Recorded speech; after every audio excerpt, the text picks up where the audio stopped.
What is up, everyone? Welcome back to another episode of the Twilight Imperium Junkies podcast. Today you got myself, Rand, you got Speedy, Hello. you got Nathan, What up, it's your boy? and we are here to talk about what the patrons voted for this month, the new legendary planets of Thunder's Edge. So we saw the addition of 9, 10 if you include the new Omega Mechatol legendary planets to the game. That means 10 new fun abilities that we get to use if, those planets are in the game. So, let us go through them. We'll start with Mechatol. I don't like that it's a legendary planet now, specifically because this past async game I was in, I got Shard fairly early on, which stopped me from taking Mechatol at any point in the game. Because as the Jolnar, I'm a weak fighty faction. I'm gonna lose it immediately. People are gonna come after me. I had to defend my home system like crazy. I stocked up on PDSs, their super ability, their commander. I got plasma. I'm re-rolling dice. It just keeps you locked down. So for that reason, I think Mechatol. I think we should just do away with it altogether. No. Horrible. This is horrible. Yeah, they're saying horrible things. Their legendary ability of swapping out a secret objective. Well, for one, you have to have one in order to use it. So if you can't even exhaust it. And to keep somebody else from getting this ability unexhausted when they take Mechatol from you. I can't believe that's what you're thinking about. I mean, it's just giving away free value. It's just like, hey, you got your bachelor's at value. Congratulations. You are right that the whole shard element is now a factor to consider with the legendary Mechatol. Yeah, it does make it so juicy. If obviously if all the correct circumstances lined up, you could take Mechatol, you gain shard, you pop Imperial, this, that, or the other. You get a new secret, you score it. Yeah, score it immediately. Yeah. Your secret objective was conquer Mechatol Rex. Yes, Like, oh my god, beautiful. This is all lining up. So I can see how it can be annoying in certain situations like what you just described, Nathan, and also very spicy in other Like, who does circumstances. it benefit? The Winnu maybe is the only faction that really gets any value off of this. More power to them. God. More power to them. Winnu, That's what they need. chicken dinu. Yeah. All right, our second legendary planet named after the expansion, or we should say the expansion named after it, Thunder's Edge. This planet comes into play once the expedition is complete. Its ability is that at the end of your turn, you can perform an additional action, so kind of like Fleet Logistics or Master Plan. So, once per round, exhaust it and get a bonus move, whether that's securing your Imperial point or hosing your neighbor. You got options. That is significantly more powerful than the normal legendary planet bonus things. Like, what is it usually? Like, you get a trade good? And now this is like, you could do a whole extra turn. Yeah. And early game, that's kind of nice, because Thunder's Edge can come out, round 1, round 2, and usually you're not Fleet Logistics deep. And if you have this planet, you never need to get that. It can be placed in empty systems, anomaly systems, including asteroid fields, nebulas, gravity rifts, but it can't be placed where there's a printed wormhole or in a supernova or a non-empty system. Yep. So those are the limitations to keep in mind when placing Thunder's Edge. Yeah, so don't feed if you're in a 5 pod or anything less than how many little wedges are there? 6. 6. Yeah, so if you're in a short and you're not the last one to get your breakthrough off Thunder's Edge, keep in mind you could be feeding all your resources in trying to get this planet and then have it be stuck across the map and you hose yourself out of it and you just spent so much time investing for nothing. And that's kind of something that I think is fun about this Thunder's Edge planet is that you don't start the game knowing where it's going to be, so you can kind of tailor its location to like what's happened in round 1 so far, if you made an enemy, if you've made an ally, the spice, as opposed to every other legendary planet, which, as soon as the game starts, you see the map, you know where everything is, and that's that. Yeah, that's true. That is kind of nice to have a more flexible map because so many games are sometimes almost determined by are you in Planet City or not. Yeah, have more planets than your neighbors, have a certain type of planets, like 3 of a kind, or like, yeah. All right, our next big legendary planet addition is Styx. Gives Styx a point. I hate free points. I think it's just not in the spirit of the interaction of the game. It's very solitaire. All right. So to clarify, it's not a free point. It's deep in the fracture, and you have to fight many neutral units, and then anyone else can take it from you. So I wouldn't describe it as a free point per se, but If you can play cleanup on somebody because they do the fighting and then you swoop them. but I mean, like, let's talk about that game where you got sticks with Yin Hero. That Yeah. So That is a spicy combo that I love, folks. You yin it, you take it, and then you put a space dock on there, Major, build, and then X89. And nobody's taking that bad boy from you. yeah. So That's that's a free. pretty locked down. That's a free point. Well, I, on the other hand, love free points. You win by getting points. So I want free points. Give me more. Give me more. Yeah. And a lot of the free points in the game depend on the luck of the draw with the cards. You could get a million relics and never get shard. Yeah. You could pull all the cultural little goodies and you never get your Crown of Infidia, Tomb of Infidia perfect match. And I've spent a lot of time trying to get those.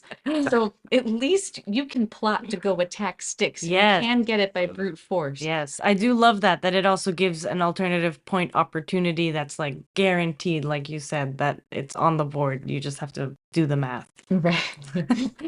figure it out. Yeah. I'm not a gambler. I don't like the luck of the draw. That's fair. Let me just So you're sticks break down the door. sticks through and through. Yeah.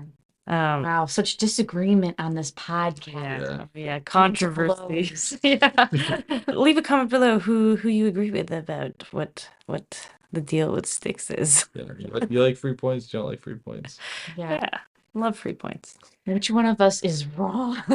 All right, the next one is actually a home system. It is Ordinian, which is the Last Bastion's home system, and its legendary ability gives you an action card and a command token, which kind of makes up for their 0/0 planet that is Ordinian.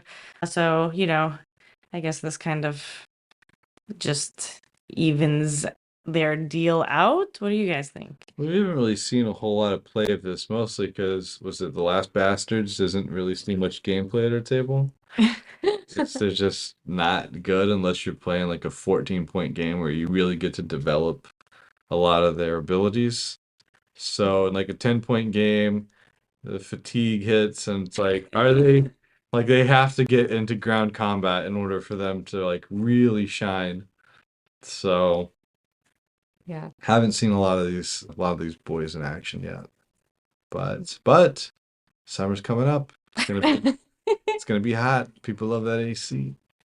Oh, I did play with them one time and I did win with them Oh, in a 10-point game. So I disagree again. yeah, how did that my legendary ability treat you, Speedy? How'd it go? Oh, I liked it. Yeah. I really liked it because, I mean, command tokens are expensive. Yeah. And you can only get so much tech. And so I usually don't get the command token tech and I'm sad about it. And I'm also always poor. Yeah. So you can only buy so many command tokens. If I get free stuff, I'll take it. Yeah. Yeah. she loves And the freebies, folks. Yeah, You we- shouldn't understand We're about it. freeloaders over here. And an action card can change the game. So getting to draw one every round from the Yeah. start of the game, unless for some reason you've lost your home system and someone else is drawing that action card instead of you. It's pretty sweet. Yeah. All right, the next one is part of the Muwat's breakthrough, Avernus. So as an action, you exhaust this card and you use the Muwat's Starforge faction ability without spending a command token. That's pretty strong. It's cool. That is strong. Patrick, aka Late Rick, is usually our Muwat pilot. Yeah. Can we phone a friend? Patrick, what do you think? So basically, you get free destroyer or 2 fighters in a system that has your Warsun as Muwat. Yeah, just a little freebie. If you freebie, it's also a great stall. It's 2 resources, so Yeah. not bad. Not bad. We love a good stall. Sometimes you have to. All right. Yeah, it's a good freebie if you have War Suns, but War Suns are expensive, so really this ain't free. Therefore, I'll never do it. They start with the War Sun. That's true. So That's true. If you're Muwat and you don't have Warsuns, Avernus is the least of your problems. somebody scored destroy their greatest off you. And And then your host. you have an enemy for life. If you can't use Avernus's ability as Muwat, I'm very sorry you're in that situation. Okay, next planet, Amelpar. So this one's pretty juicy, and this one just readies another component card that isn't a strategy card. So any agent, any Whoa. exhausted tech, any other legendary ability. There's just so much flexibility and power with this one. It's basically as strong as the strongest component card in the game. Wow. Yeah, that's insane. Yes. I mean, there's there's we there's could biostims. What is it? A sling. Just Wow. that juicy combo. Doing that twice. That's always strong. Yeah, any exhausted tech. Yeah, so like you can get crazy builds off of AI dev. Just lots of good combos I can think of. If you're playing Nomad and you gotta like and you grab money, you're getting that money immediately when you unexhaust one of your agents that you stack up with cash. yeah, it's like Possibilities are endless. each agent in its own. We could sit here and go through all of them and like talk about how doing it twice just adds so much value. I'm finding out which is the most, but in general, I think that it just means this planet's pretty powerful. I think it's one of the good ones. Yeah, if you held on to that the whole game, you could just use it in so many different ways. Yes. Yes. And if for some reason you don't have component cards that, are fire, it's a great tool to sell because someone Yeah. is gonna want this bad. Also, just keeping an eye on how it can help other people score or stop other people from scoring and using that leverage. It's just there's a lot to be done here. Yeah. And honestly, it's so flexible that if you pursue it, no one's going to know why you want it. I hate when it's very clear why you're trying to do something. Yeah. But, you can stay mysterious. My favorite combo that's just I'm reminiscing would be being the Titans and stopping the virus from acquiring tech. Just constantly shield holding their hits and prevent them from getting tech the whole game. You do that once and now it's your favorite move of TI. Okay, the next one is Faunus. It's actually a green skip planet. Ooh. And its ability is to gain control of a non-home, non-legendary planet that contains no units and has no attachments. So, for the people leaving their naked planets naked, Faunus is gonna come get you. That's That insane. yeah, getting that early game is going to help you Yeah. snag a planet if you can potentially put that next to your home system and have that be one of the first planets you take. Early game. It's going to be great early game and it's going to be great for the naked planet. Yes, yes. Wow, good thing that Mechatol's legendary now. Yeah, because that would be dangerous. Yeah. Especially with how you like to leave Mechatol Speedy. Naked and afraid. Yeah, up for grabs. All right, next one is Garbosia. I love Garbosia I personally. like the beans. So for this one, you exhaust the legendary ability card when you pass, and you place an action card from the discard pile face up on the card. And at any point, you can purge cards that are on that card to play them as if they were in your hand. So cool.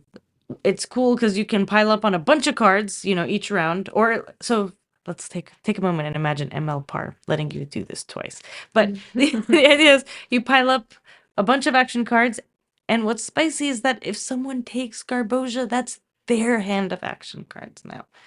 So it's like a moving pile of cards on the board in a sense. We haven't seen that level of spice No. as much in our games, but I think we definitely will soon enough.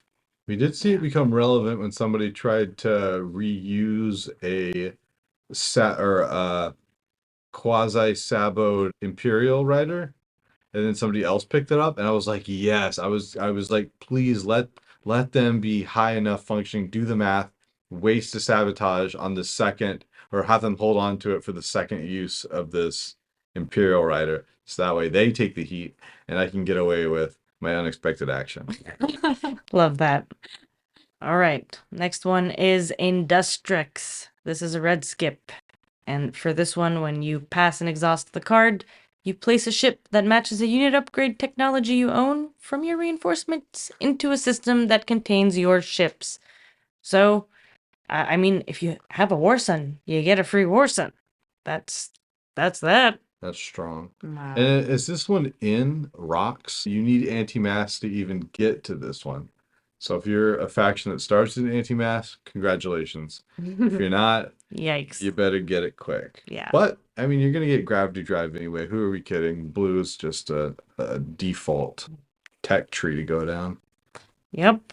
And our last legendary planet is actually a blue skip, and it is Tempesta. I love And yeah, this is a +1 move value to one of your ships during the action, so it's a little bonus gravity drive. So who are the squid people? If you have that flagship on board, I mean, you basically have free range to go anywhere. The deep rat. Yeah, pretty much. The stacking of this ability is unhinged. Yeah. Oh, it's so good. Oh yeah. You want to be the cabal? Go for it. And aside from that, I guess we could also mention that the Caleris's legendary ability is to gain 2 command tokens when another player gains a victory point using the second clause of Imperial. Wow. And also Space Cannon 5 and Protection 3 when you control Machiavel. So, some fun stuff. And what's changed is instead of it coming from a tech you research, it is now what you get when you gain your breakthrough. So, congrats. And those are the legendary planets of Thunder's Edge. A lot of fun new toys to play with the expansion. And I look forward to seeing how they influence our upcoming games. It's been fun so far. Me too. I feel like I haven't taken advantage of their goodies at all. I've mostly just enjoyed watching you use Garboja. Yes. I think I enjoyed that too. That was good. I do think that one of these new planets' legendary ability should have been to be able to get through gravity rifts without having to roll for it. I think that would have made for maybe a little more interesting gameplay, because sometimes we don't always see these popping up unless you're like, all right, house rule, everybody gets one, and we're going to build a map like that.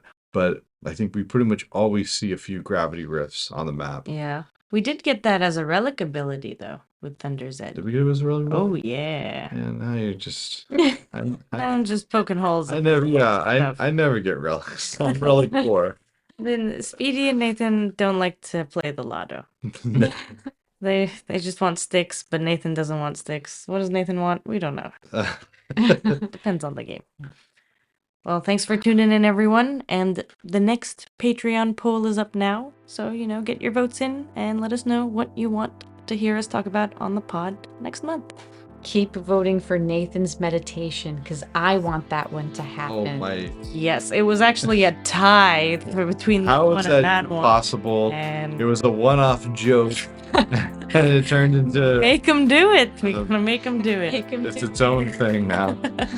All right. Take care, everyone, and happy TIing. May the aliens be with you. Yeah, may Grubhub not f up your lunch order. Yeah. Sponsored by Panda Express. Panda. Yeah.